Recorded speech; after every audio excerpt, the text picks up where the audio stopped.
Curtis, will you both say hi? And we want to hear your story. And then if the women have any questions for you, we'll ask some questions. But Crystal, let's start say hello and then start with where you were when you started this course, if you will. Tell about your history a little bit and then, fill everybody in on your journey, okay? Okay. Hello, everyone. Thank you so much, Lisa Shields, for just having me on this call. I really appreciate you. I have found the guardian of my soul. Oh. When I had my first call with you, I was so tired of doing the same thing and getting the same result. And that was meeting individuals that initially were into me, and at some point of the journey, all of a sudden the interest just wasn't there, and I would have to overcompensate for what we used to have. And it didn't lead to anything healthy. I would always end up feeling depleted and feeling like I had lost so much of myself and having to go through the healing process. And it actually started when I was in high school, my first boyfriend at 16. And I didn't realize that I had put myself in paralysis when it came to finding love until I spoke to Lisa Shield on our very, very first call. Because everything else was fine. Like, I had parents that had been married for over 30 years. I didn't see anything toxic in my home. So she was like, okay, it's not your environment. So what is it? And she was really able to, in our first call, figure out that it all started when I was 16 years old. So we had the call, and I knew in that moment that I needed to do something different. I could not continue to just not have the tools and keep walking as if everything was fine. And I really wanted to find companionship.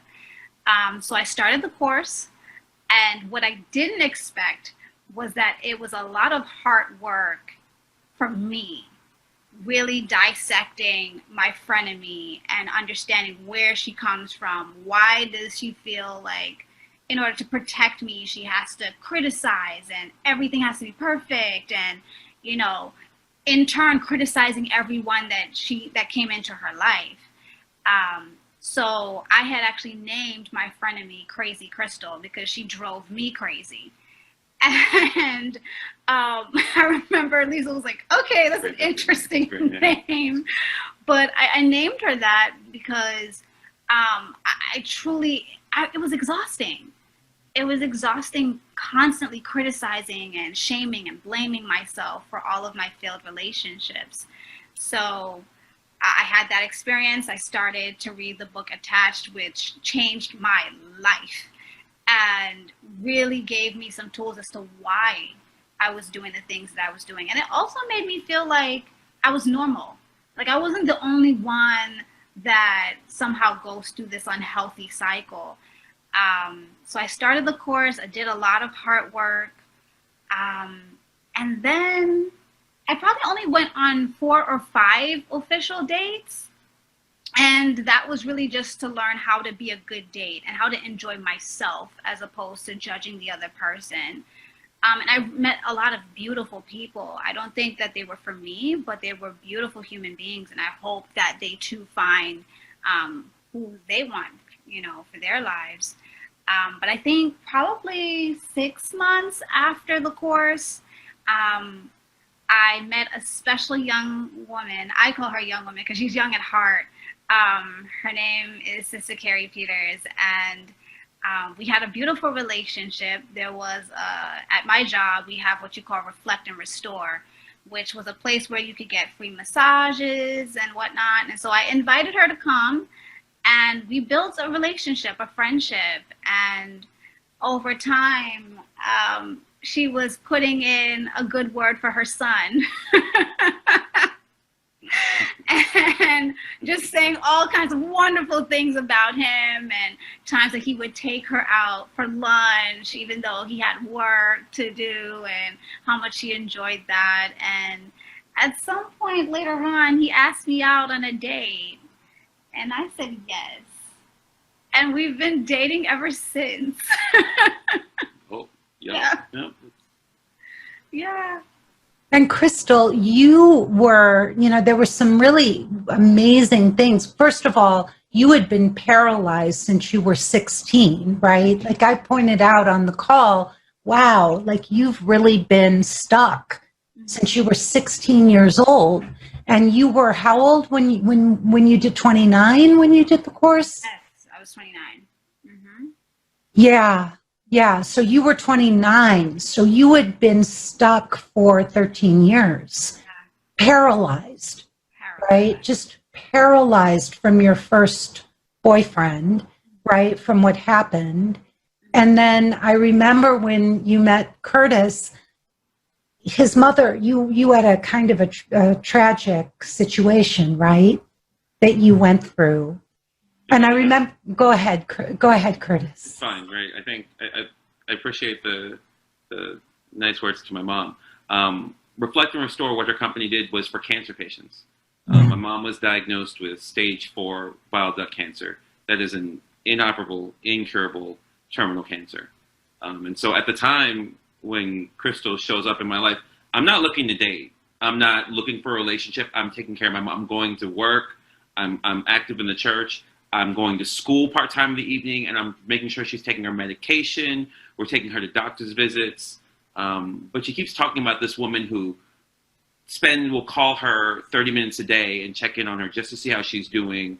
Or I'll see flowers at the house, and I'm like, I didn't bring flowers, right? And I didn't know that mom was out here saying things like, I don't know, maybe I cured polio, or you know how parents always put in a really good word for you.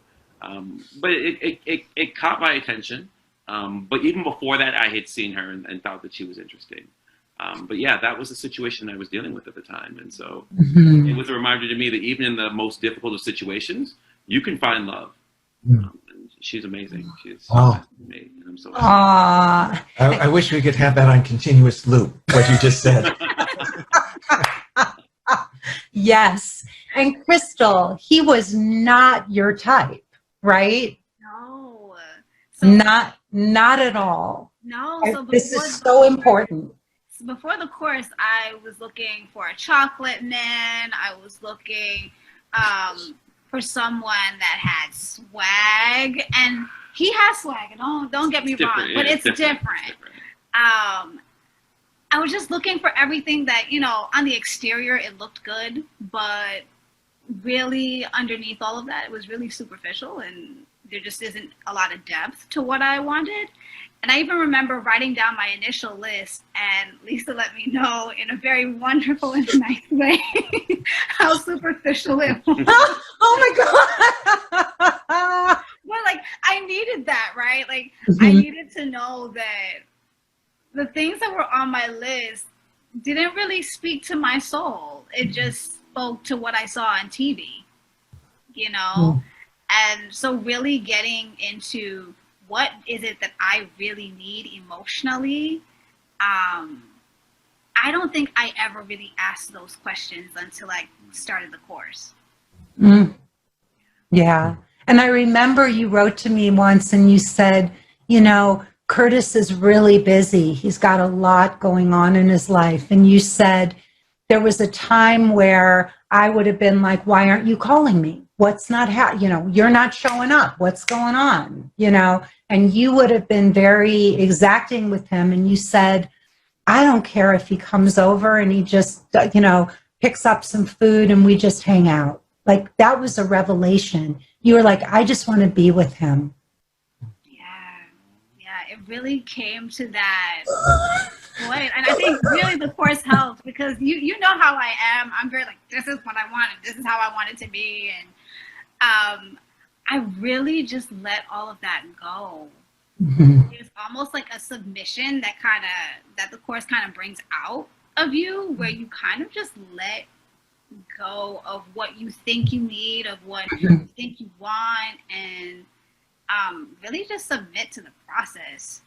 I think that's really what happened with us, is I knew that I loved him very deeply, so why he's not out with some other girl or anything like that, so why make a big fuss about it, Right. So, yeah. And to ask Lisa's question, did he have my final five? Yes. Yes, he did. Yes, he did. So there were some superficial things that I held on to. So him being tall, he is pretty tall. But on a deeper level, like, he has a compassion and provides a support system for me that is none other. He does not judge me, and he really sees me for me. Whether I have extensions or whether I have my own hair, he loves it all. And I've never experienced that before. Like, I love my family, but I didn't even always feel that with them. I felt like I needed to be something or someone for them. But he takes me just as I am. And that's the most amazing part. And Curtis, when did you know you were in love with her? Ooh, that's a good question. You know, I early on we had a date, and after the food we went to have ice cream, and we were just talking about life. And her father's a minister, and she's talking about all the pressure of being the daughter of a minister, and she just makes a comment offhand like, "Religion is so garbage," and I'm like second in command at the church. And I thought it was fantastic. And the reason I thought it was fantastic is because usually on the date, women want to perform.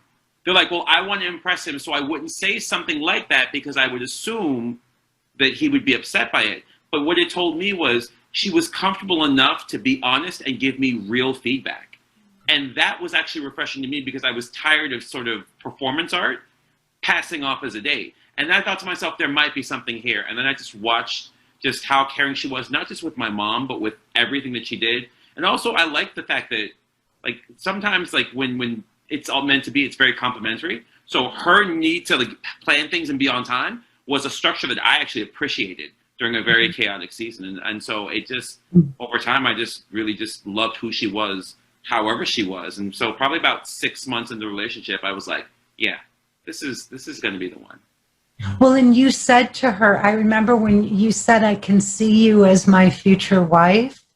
And Crystal wrote to me, she said, he can see me as his future wife. She was so excited. I know that. She was like, oh my God. Yeah, it was the cutest thing. But it's really so beautiful. And Crystal, you told me about your first date. You said it was not it was a disaster. Do you want to share that? Because we put so much importance on these things, right? That first date, the first kiss. We're expecting it all to be like out of a Disney movie. And, and it's not. My dog I didn't know, but my dog jumped on him and tore his pants leg on his like $500 what were they? Zegna pants, and a year later, there was a string on his pants. And I said, what is the string? And he looked at me and he said, oh, that's where the reweaver had to sew because Bobo ripped my pants. He never told me. But he's still, even though I had a misbehaved dog, here we are. So tell everybody about your first date, because it wasn't perfect. Yeah, it wasn't. It was Mother's Day. So we didn't make reservations, and I didn't even think about it being Mother's Day. But we actually went to, I think it was like a diner area. So first we went to a fancy place. So it was it was Mother's Day. I didn't want to go because I wanted to spend Mother's Day with my mom because I thought it was going to be the last Mother's Day we had. She was like, go. So okay, I'll go, Mom. We go try and get into a fancy place. The line is through the door. I didn't make reservations. All right, so we get there. We have to leave. I already thought to myself, there's 2 other places. I go to the second place, line through the door. Yeah. We got to leave. And I guess now knowing Crystal, I realize back in the day, had this happened, she would have just been like, all right, this date just needs to be over with. And so we go to the third place, and I think there's 2 buildings. And so we go to the bigger building thinking that that's the restaurant. The smaller building was the restaurant. The larger building was like a wedding function hall. Yeah. And so we go down the stairs. It's empty. There's no one in there. We don't know what's going on. We go downstairs thinking there's a restaurant. We open the door, and it's a bridal suite, fully decorated, with no one in it. And I think to myself, like, huh. We walk out. We stand by because it's right by the ocean. We talk. We talk about it, and then we actually find the proper restaurant and get a meal. But yeah, I definitely was a little nervous. Like, if the third place doesn't have seating, I don't know what I'm going to do. Maybe I'll get like a drive-through or something. That probably wouldn't have gone well. But so I was a little nervous too. After the second one didn't work out, in my mind, I'm like, okay, let me just enjoy the process. Let go. You don't have to be in control. Either way, this is an experience. You're getting to know him. You know, you're in his car. It was pouring rain. It was not good weather. But I was just like, you know what? It doesn't have to look the way that you think it should. Like, you're having an experience. And we were still laughing through it. We were still, you know, making fun of the fact that we both didn't think about the fact that it was Mother's Day. You know, we learned our lesson that day. Make reservations. Make reservations. But I thought the experience was nice because it challenged me to not always feel like I need to be in control and allow him to kind of, you know, do things the way that he wanted to do them. I think he had the GPS on and then he just turned it off. And I was like, wait, you're just going to do this on your own? He was like, yeah, we'll find it. I'm like, okay, you know, this is different. Let go. You learned well, Crystal. Thank you. Like, I want to say thank you. What would you both say to these beautiful women? I mean, this is really one of the most amazing groups of women you're ever going to meet. I'm going to say that I attract some extraordinary clients. And I'm curious, what would you both say about, you know, just to give them hope and courage and, you know, how to keep going? You know, Crystal, what would you say, both of you, about just, you know, how, because it's hard sometimes. You know, I'm sure you felt, Crystal, and I'm guessing, Curtis, you felt that too. Will I ever find my person? Sure. I think my advice would just be, remember that at the end of the day, you want someone to love you for who you are, and that the experiences that you've gone through help you answer that question of, what do I need in that person?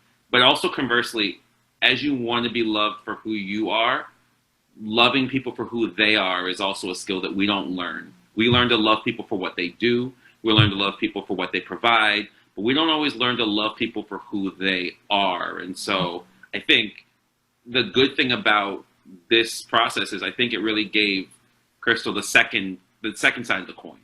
And that everything you've learned, I think, in your past doesn't disqualify you from a good relationship, doesn't disqualify you from being loved, but sort of will help you focus and say, all right, this is what I've learned. How do I learn to be a better me? And how do I learn to appreciate the new person in my life? And discern, because not everybody who's going to come into your life after this course might necessarily be the one. But I think you'll know that with more confidence and more clarity, and more quickly. And that's valuable. It's wonderful. Beautiful. Thanks, Curtis. That was so beautiful. He's smart. Very smart. He's wise. Yeah, he's wise and deep, Crystal. He's going from number 2 Damn. to number 1 in the church. Yeah, we're all falling in love with him right now. Right? Take it. We're wondering about his brothers. I have a twin. He has a twin. Ooh. No. Yes. I do. Is he as fabulous as you are?